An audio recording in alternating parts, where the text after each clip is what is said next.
Hello friends, तो welcome to your YouTube channel start learning.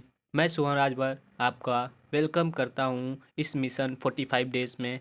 तो चलिए वीडियो स्टार्ट करते हैं। आज मिशन 45 डेज़ में दूसरा दिन है जिसमें हम बात करेंगे एओडी के बारे में। तो एओडी होता क्या है? एप्लीकेशन ऑफ डेरिवेटिव है, इसके बारे में हम बात करेंगे। तो चलिए जानते हैं rate of change of quantity. Rate of change of quantity होता क्या है?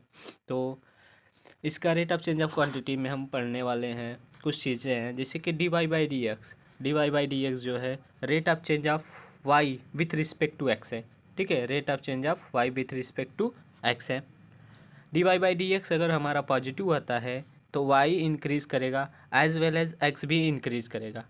लेकिन अगर dy/dx निगेटिव आता है, आपका निगेटिव आता है, तो y डिक्रीज़ करेगा लेकिन x जो है वो इंक्रीज़ करेगा।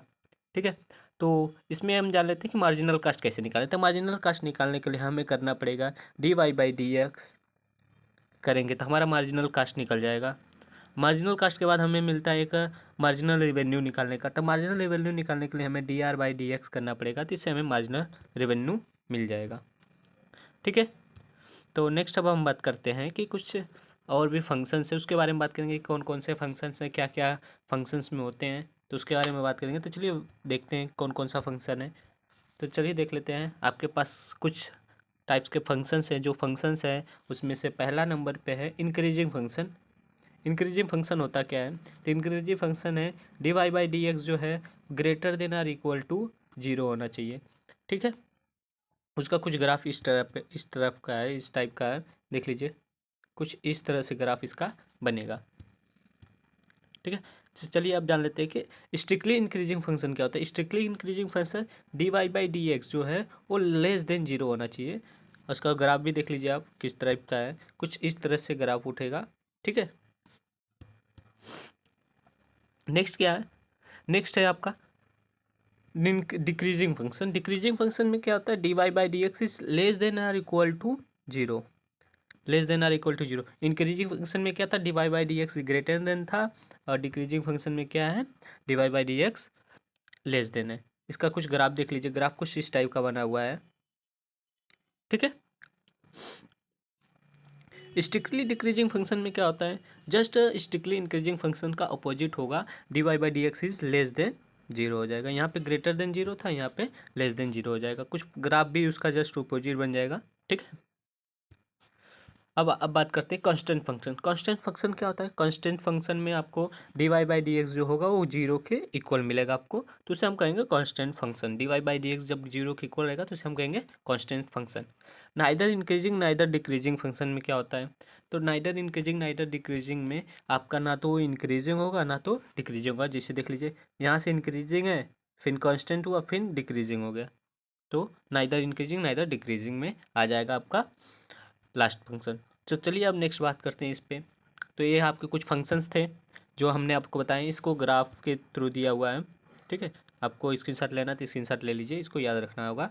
अगर ग्राफ से कोई भी चीज़ पूछेगा तो इंक्रीजिंग और डिक्रीजिंग फंक्शन और कांस्टेंट और either neither decreasing neither increasing denote करना पड़े तो आपको ग्राफ कुछ इस टाइप का बनाना पड़ेगा। तो चलिए अब नेक्स्ट बात करते हैं। नेक्स्ट टॉपिक है मैक्सिमा और मिनिमा। इस टॉपिक से क्वेश्चंस आते ही हैं, और क्वेश्चन ज़रूर आएंगे। आप 3 नंबर का, 4 नंबर का या फिर 5 नंबर का क्वेश्चन ज़रूर इस टॉपिक से मिलेगा आपको कि मैक्सिमा और मिनिमा कहाँ पे है, या strictly increasing strictly decreasing questions आते हैं। स्ट्रिक्टली इंक्रीजिंग स्ट्रिक्टली डिक्रीजिंग आपको बताना रहेगा कहाँ पे होगा। तो चलिए जान लेते हैं कि मैक्सिमा और मिनिमा होता क्या है। तो मैक्सिमा जो कि किसी भी फंक्शन का मैक्सिमम पॉइंट होगा उसको कहेंगे मैक्सिमा, और जो फंक्शन होगा उस फंक्शन को कहेंगे मैक्सिमम वैल्यू। ठीक है, किसी भी फंक्शन का जो मैक्सिमम होगा वो होगा मैक्सिमम। मैक्सिमम जो होगा किसी भी फंक्शंस का जो मैक्सिमम पॉइंट होगा वो मैक्सिमम या लोकल मैक्सिमा हो जाएगा। ठीक है, अगर उसी फंक्शंस का जो एफ ऑफ सी होगा, एफ ऑफ सी जो होगा वो हो जाएगा मैक्सिमम वैल्यू ऑफ फंक्शन का, जो भी होगा मैक्सिमम वैल्यू हो जाएगा, उसको हम लोकल मैक्सिमम वैल्यू भी बोल सकते हैं। अब जान लेते हैं कि मिनिमम क्या होता है। मिनिमम मतलब मैक्सिमा और मिनिमा है, तो मिनिमम क्या होगा? तो मिनिमम जो सी की वैल्यू होगी वो मिनिमम जितना लेस देन होगा, एकदम नीचे आएगा, जितने भी कम रहेंगे वो मिनिमम हो जाएगा। उसी फंक्शंस का जो वैल्यू होगा उसी को कहेंगे मिनिमम वैल्यू। ठीक है, नेक्स्ट अब बात करते हैं मैक्सिमा मिनिमा निकालने का सेकेंड तरीका, सेकेंड मेथड, मैक्सिमा और मिनिमा निकालने का सेकेंड मेथड देख लीजिए, लिखा हुआ अभी है। ठीक है, तो चलिए हम जान लेते हैं सेकेंड मेथड क्या है।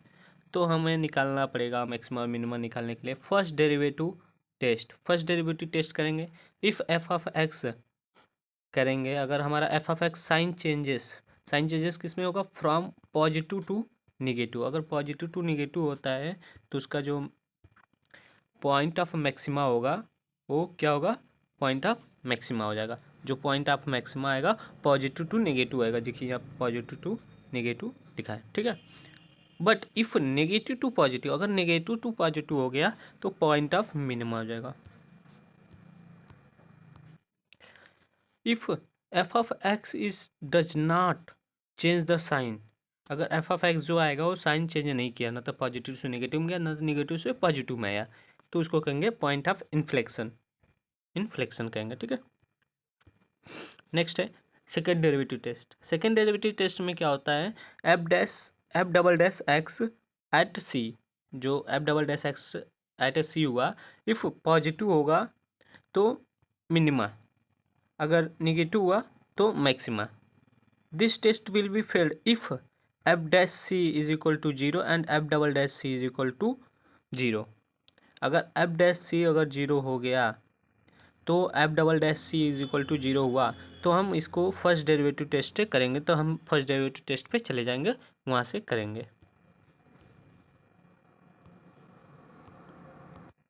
तो इस वीडियो में इतना ही है। ठीक है, एओडी में बस इतना ही टॉपिक्स है, तो आपको बहुत ही ईजी तरीके से याद हो जाएगा। इसके पहले का चैप्टर जो है कंटिन्यूटी एंड डिसेबिलिटी, उसको देख लेंगे तो एओडी करने में आसानी होगी। तो मैंने उसका भी वीडियो बनाया है, तो उसका लिंक मैं दे दूंगा आपको कम डिस्क्रिप्शन में, वहाँ से जाके आप चेक कर लीजिएगा।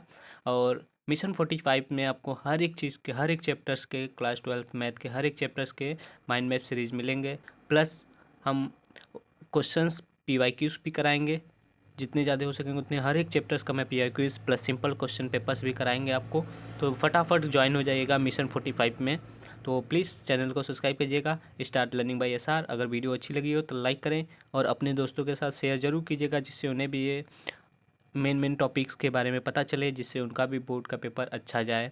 और आपका तो अच्छा जाएगा क्योंकि आपने सब्सक्राइब किया है स्टार्ट लर्निंग बाय SR को।